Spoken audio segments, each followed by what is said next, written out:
Hey guys, and welcome back to another tutorial. In this video, I'm gonna show you how to fix Outlook keeps asking for password.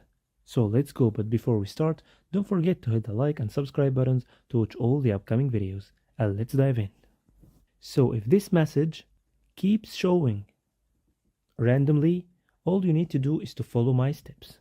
The first step you need to do is just by clicking cancel.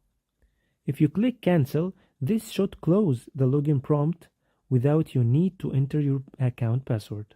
And if that solution didn't work for you, so let's try the second method. The second method is to restart your computer.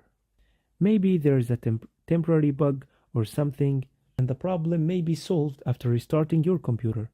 To do so, just click on the start menu or press Windows key on your keyboard, and then click on Power Options in the Start menu and click on Restart to reboot your computer.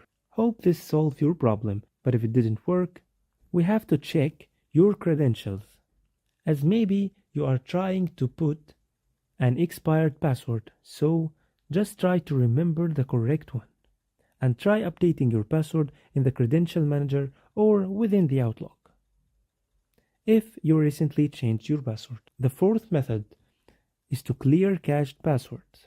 Cached passwords are all your passwords that are stored on your computer.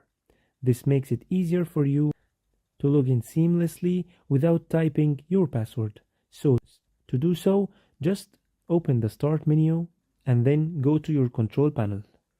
And then click on User Accounts. Then click on Credential Manager.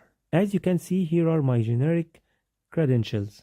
If you want to remove anyone from them, just click on this small arrow beside the credential and click on Remove, and the password will be removed.